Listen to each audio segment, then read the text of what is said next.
hours. I really do. But anyway, so tomorrow night at 9 p.m. Eastern time, or 10 p.m. Eastern time, 8 p.m. Mountain time. She's Mountain time, so she's 8 p.m. I'm 10 p.m. tomorrow. And then on Sunday evening, be looking for a special. I am going to be bringing you a forensic expert, private investigator. And he's going to come on. I'm going to introduce him, let you guys know what he does, what his specialties are, what he can bring to my channel is absolutely amazing. We can throw cases that we're covering by him and get a professional expert's viewpoint rather than all of, us speculating. We can have things put in perspective by someone with very, very extensive background in forensic science. So that is going to be totally interesting. We're going to learn a lot. I think that, if you're open to learning more about the justice system and more about how things work on the forensic side of things. So be looking for that.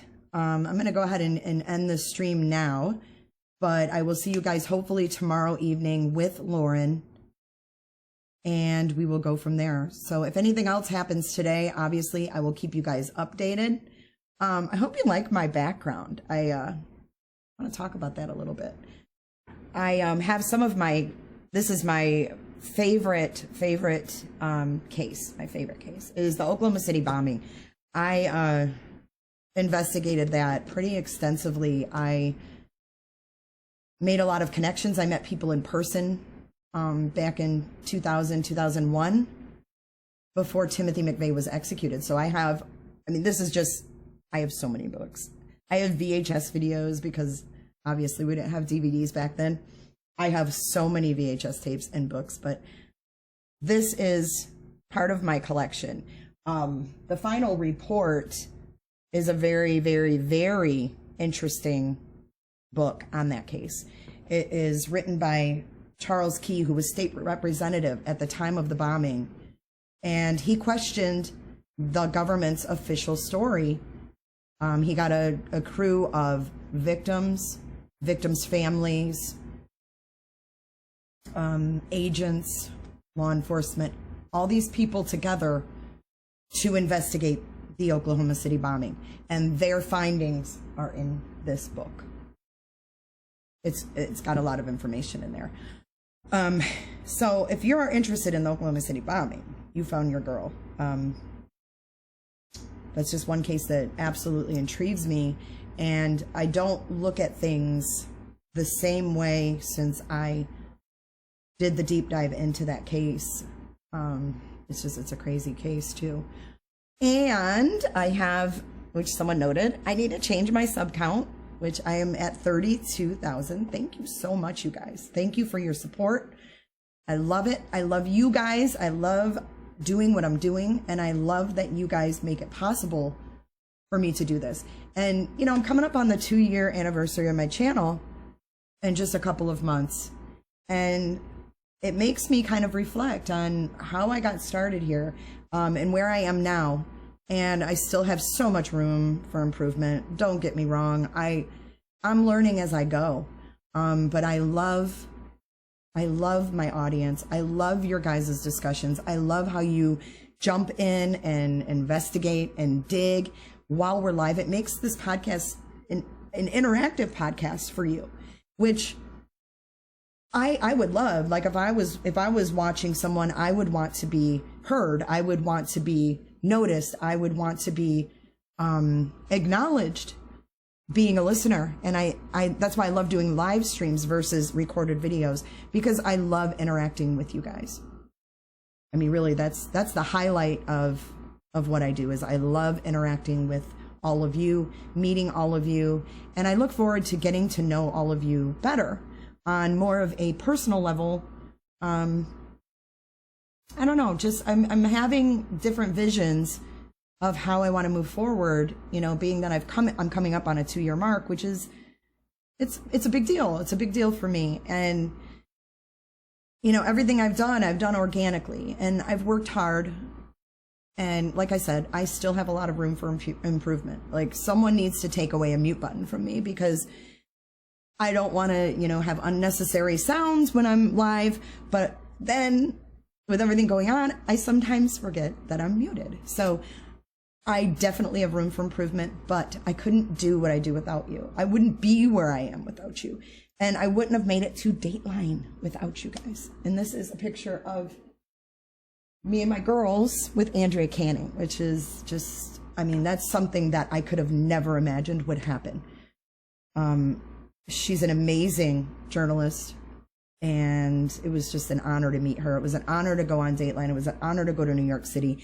They treated us so well, and I couldn't have asked for, you know, be blessed with something like that to happen. I don't know. So that's just my thoughts for today. I'm feeling a little bit chatty, so I hope that you guys are all still with me and haven't left me stranded talking by myself. Let me see here. I'm looking at chat. Aw, thanks. I'm so sorry you guys got cut off. New Brunswick, Canada. Hi. Hi, Atlantic Tide Crimes. That's an interesting name. Shell says you need a Post-it for your computer unmute. You know, I so do. That's a great idea. I should have a Post-it on here that says, make sure you're not muted. I might have to do that, actually. I know, Megan. I saw somebody say, are you sure she's not blonde? Sometimes I have my blonde moments, but you know what?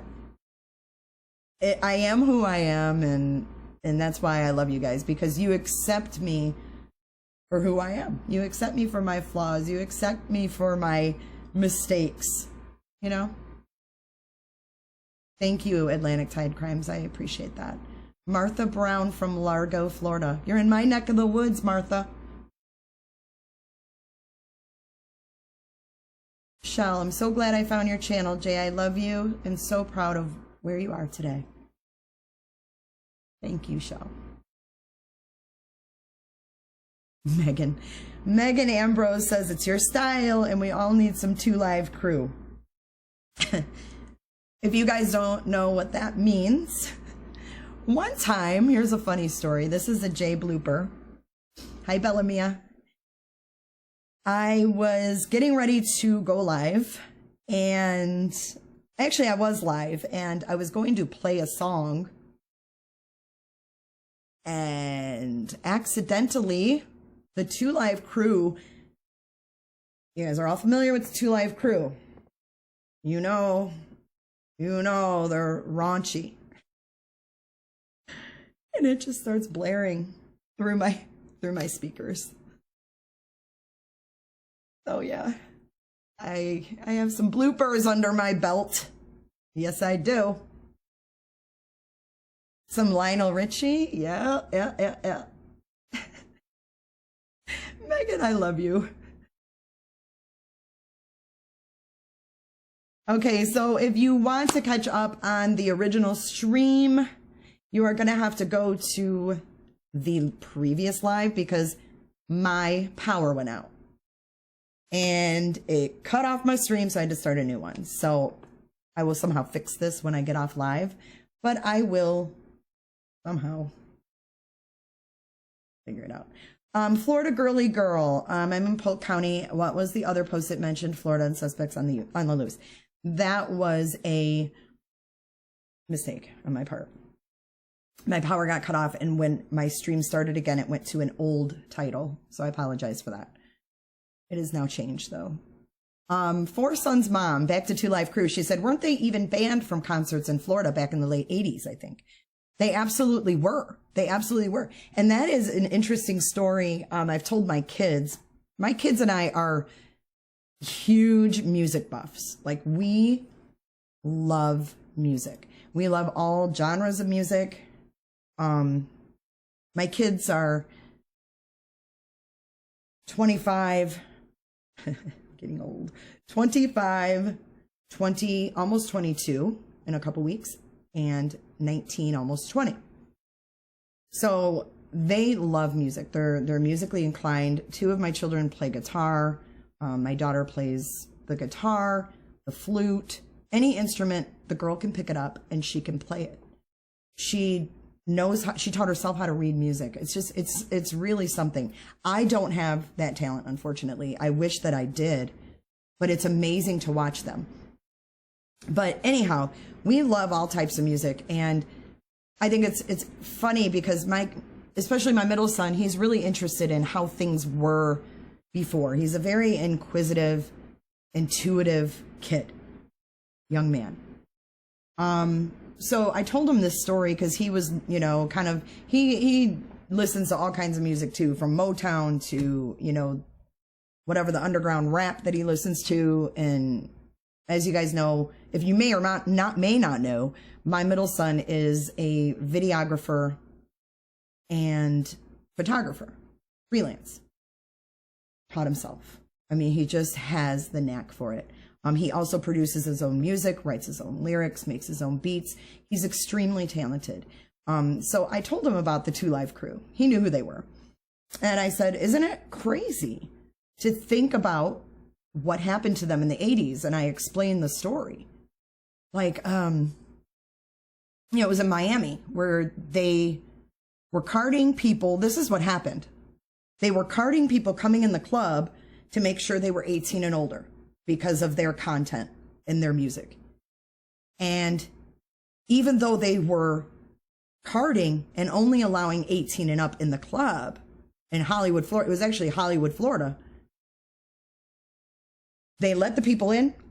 They were all 18 and up, and they still arrested the Two Live Crew for performing in front of adults in this venue for being raunchy.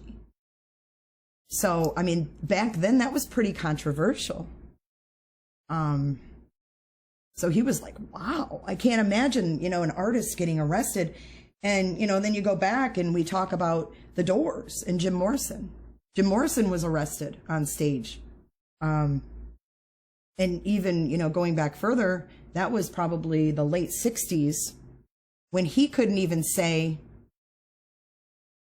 the word hi in his song Light My Fire. Girl, we couldn't get much higher. And he did it anyways on the Ed Sullivan Show, and he got in trouble. And he also got arrested on stage many times for indecency and things. So yeah, just a little off-topic chatter there. Let's see. Oh, Four Sons, you lived in Florida at the time, you remember?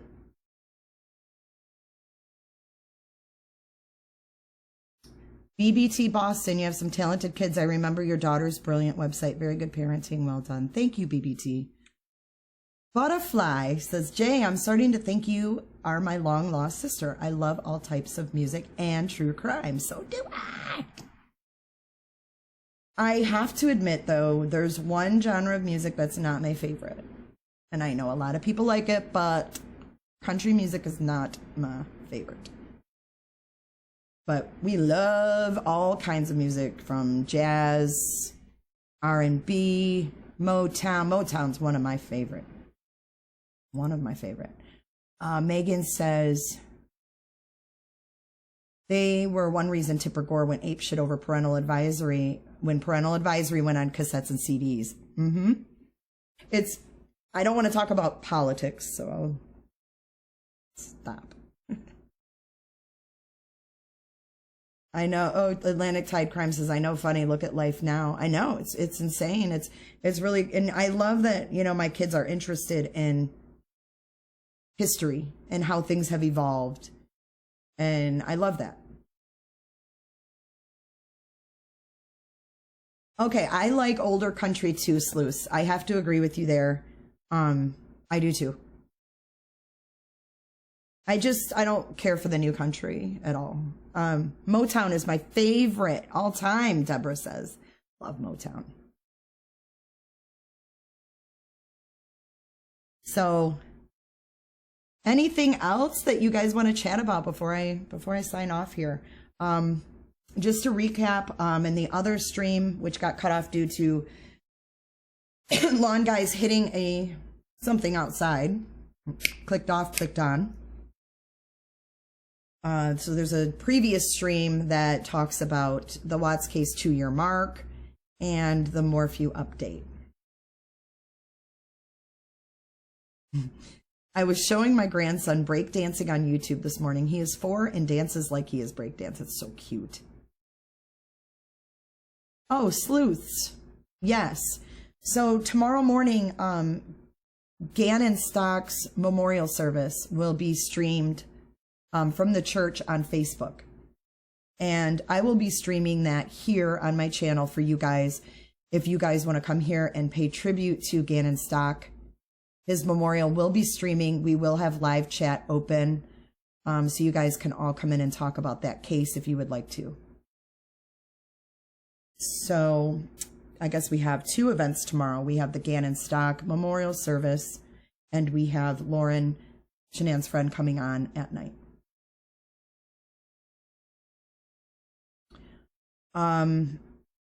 I love reaction videos. I love those, Megan. They crack me up.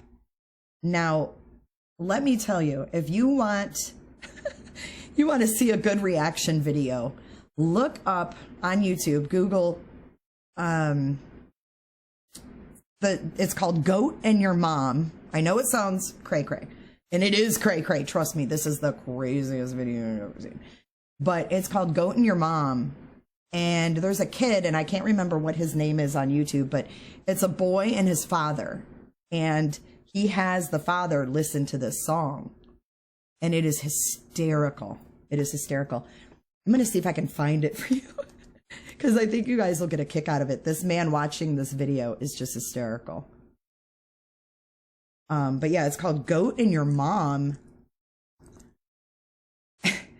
My son, my oldest son, Craig, is the one that sent this video to me years ago. And I was like, huh? What is this? But here's the link. I don't want to play their video here live, but I'm going to give you guys, when we get off here, please go watch this video. I promise it will make you laugh. There it is. There it is. All right, y'all. Thank you for tuning in. Thanks for dealing with me on camera. Thanks for complimenting my background. What up, Gwen? You're a little late to the show, girlfriend.